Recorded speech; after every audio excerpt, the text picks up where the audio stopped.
Okay, so today we're going to have a little look at the Ubuntu Studio 20.04 latest daily build. So we're installing it now, and then we'll just do a little quick run through of it once it's installed to disk. So we're going to run through the installer. Yeah, that's all correct. I've run through it once just to see what options it gives us. So we're going to go for download updates while installing Ubuntu Studio and install third-party software like graphics, etc. Click continue.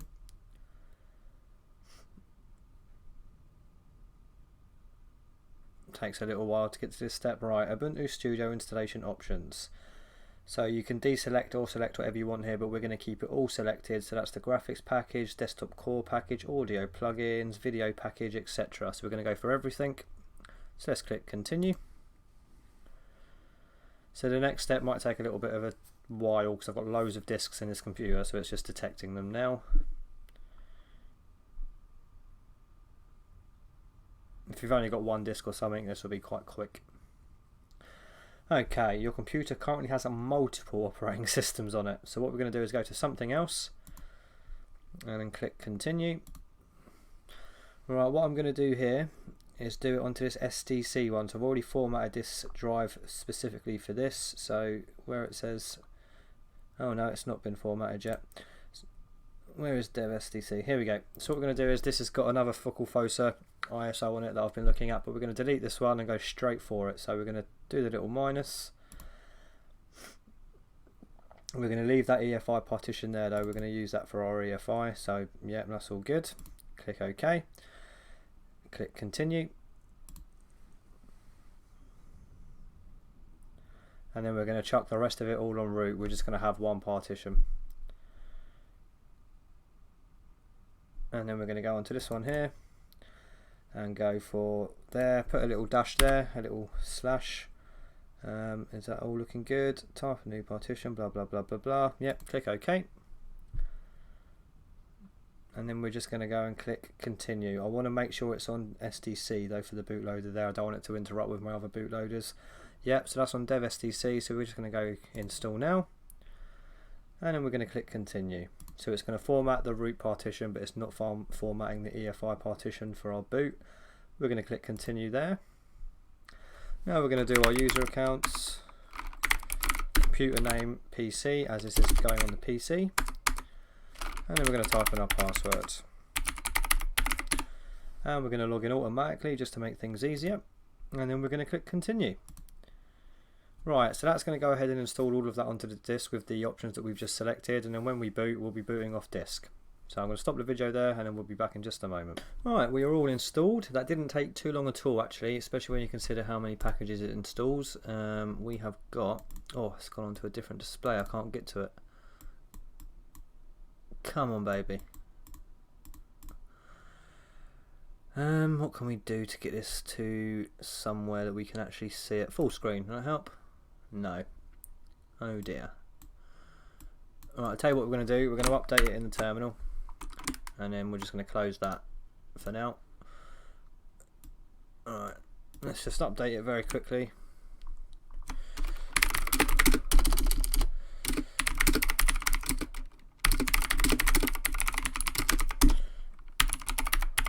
Right, we're going to leave that to do its business, and then we're just going to have a general look around and give our first impressions.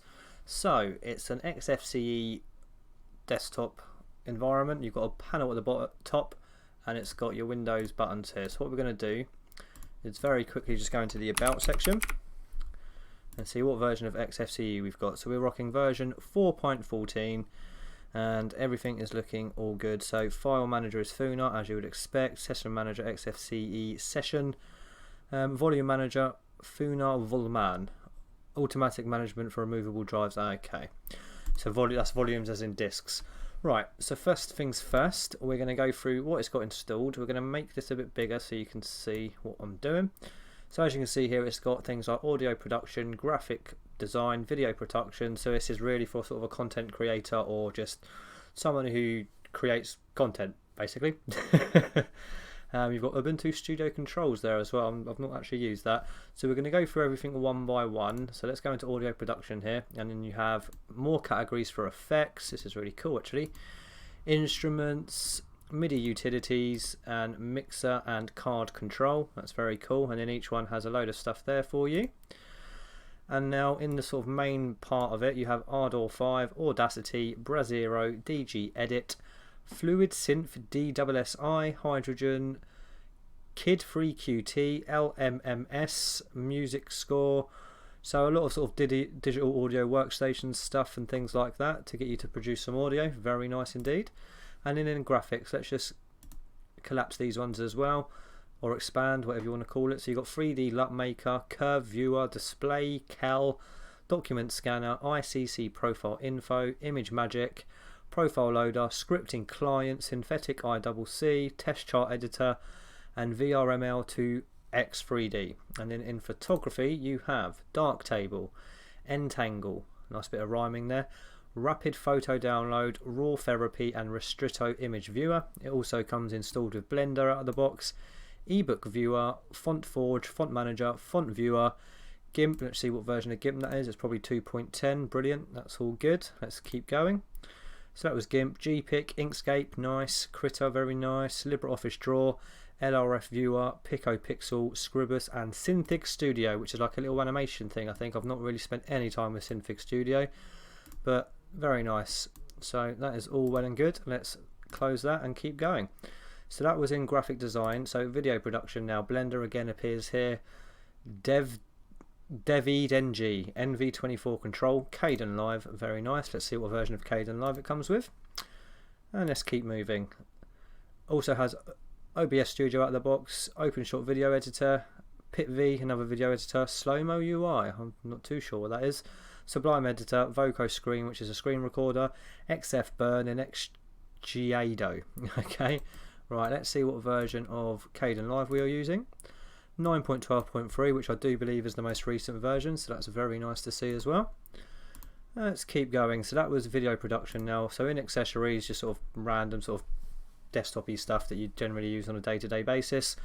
Bulk rename, catfish file search, character map, end grandpa archive manager, font viewer again, light DM for your login screen, greeter, make calculator, mousepad text editor. Let's keep going. Notes, what's this then? Oh, like little sticky notes that you can have on your desktop. Let's close that. I don't want to remove it. Yeah, let's just remove it. Okay, that is in accessories. So notes, onboard settings, Orage, global time, screenshot, task manager, text info, and Funa file manager, which is going to be version 1.8.12. So that was in accessories. So in education now you've just got the one lonely application there, which is LibreOffice Math, and in games you have 2 entries of Minds and Sudoku.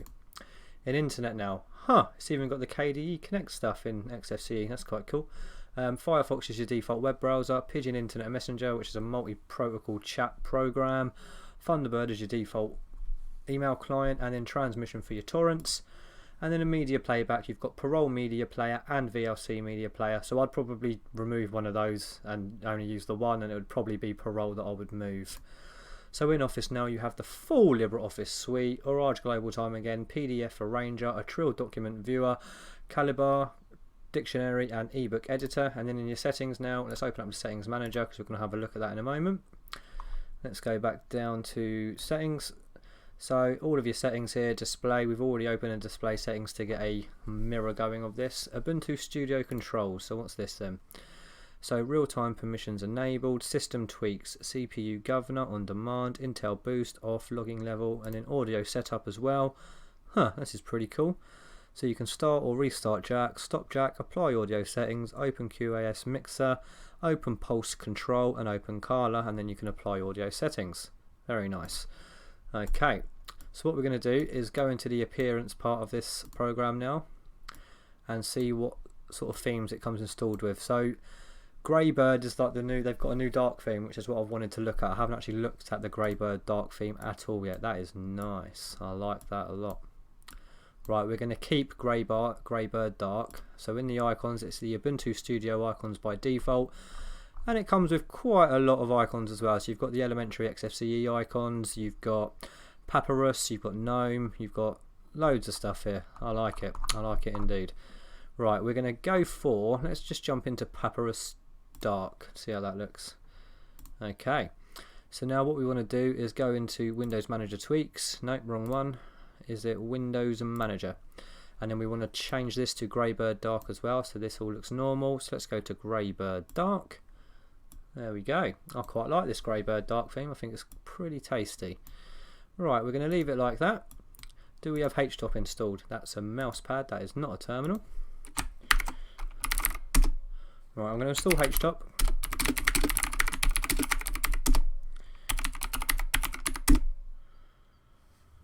And then what I'm also going to do to get the sort of setup I usually use is we're going to remove some things from the panel and install Plank. So let's just remove the Windows buttons and leave everything else as it is. Bye bye. And then we're going to install Plank.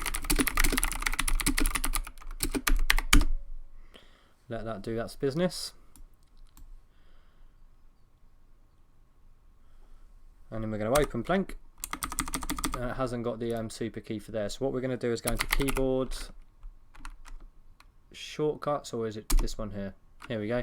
So we're going to go into application shortcuts and we're going to find if it's on there. If not, we'll have to add it ourselves. Here we go. XFCE pop-up applications menu, and we're going to change that to super left. So now, no, that's the wrong one. We want to change that back to what it was.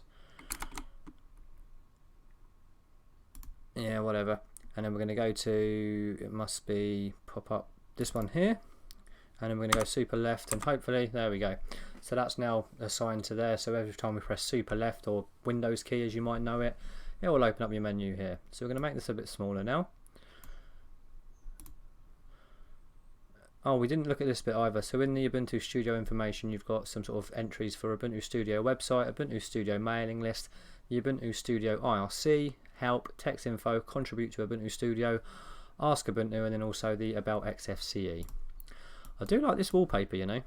I haven't looked at Ubuntu Studio in quite a while. It's a very nice setup though, I must admit.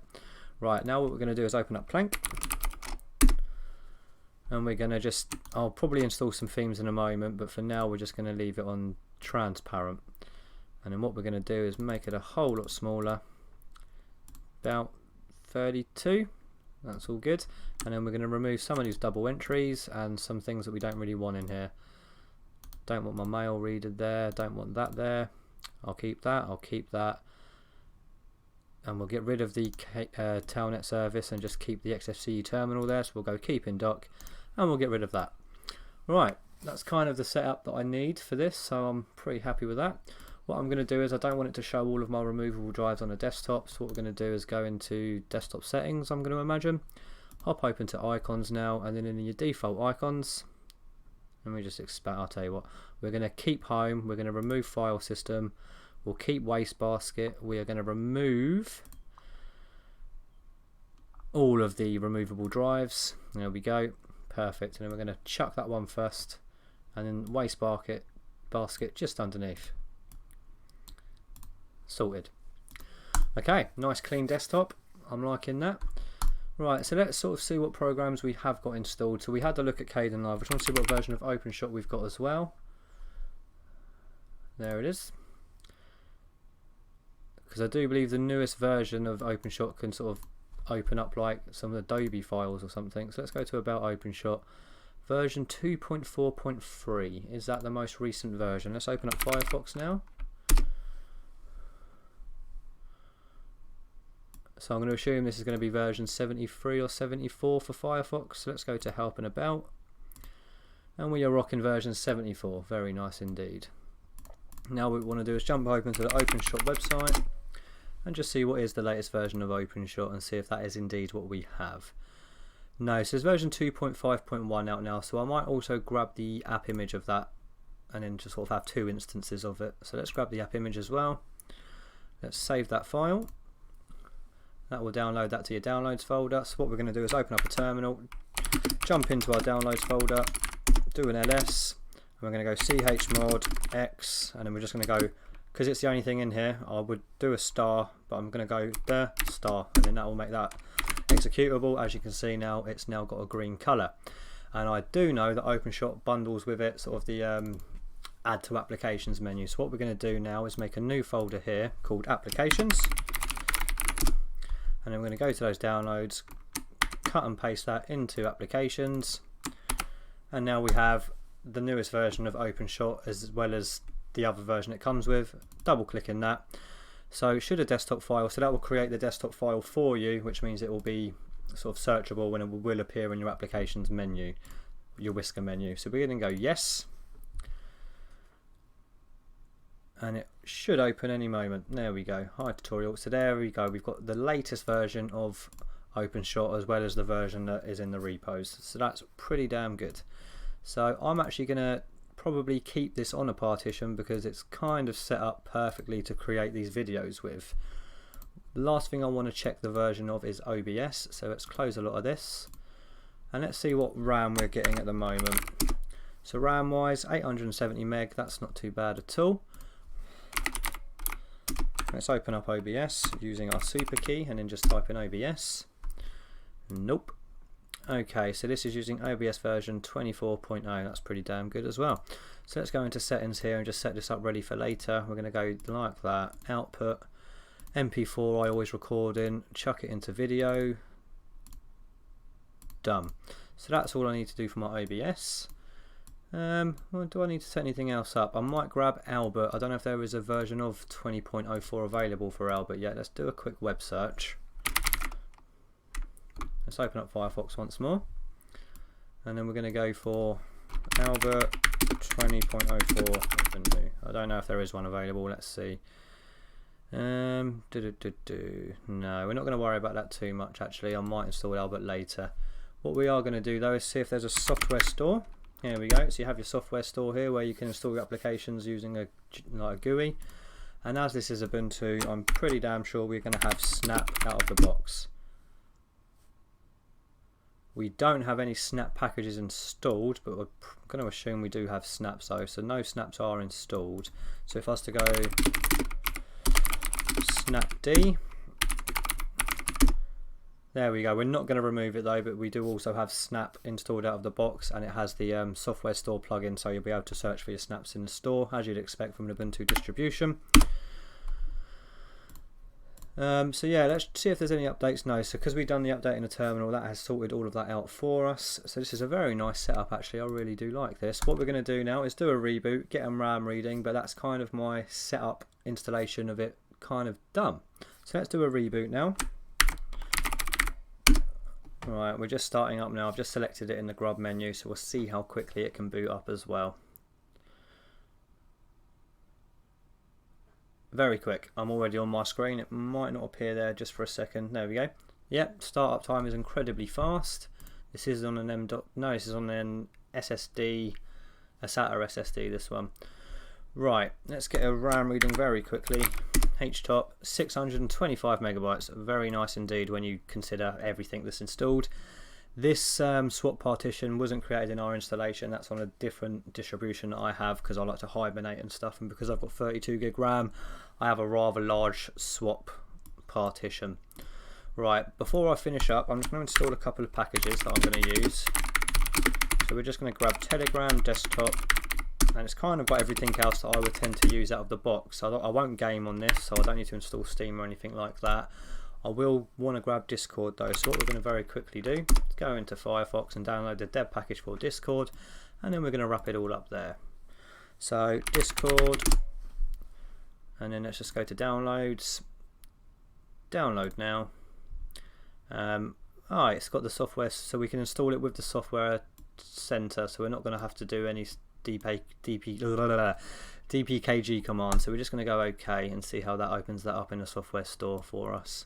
Telegram has finished. We haven't added Plank to our auto start, so I'm going to do that and then reboot and then get another RAM reading just to get more accurate representation of what RAM I'm going to be using at boot. So let's go into session and startup, and then application auto start, and we're just going to add Plank, and I'll do the same for every entry. Bang, there we go. So that's that really, very nice and easy. Discord is now installed. So what we're going to do is do a final reboot, get a RAM reading, and then we're just going to wrap it up there. Very nice setup though, I'm enjoying this.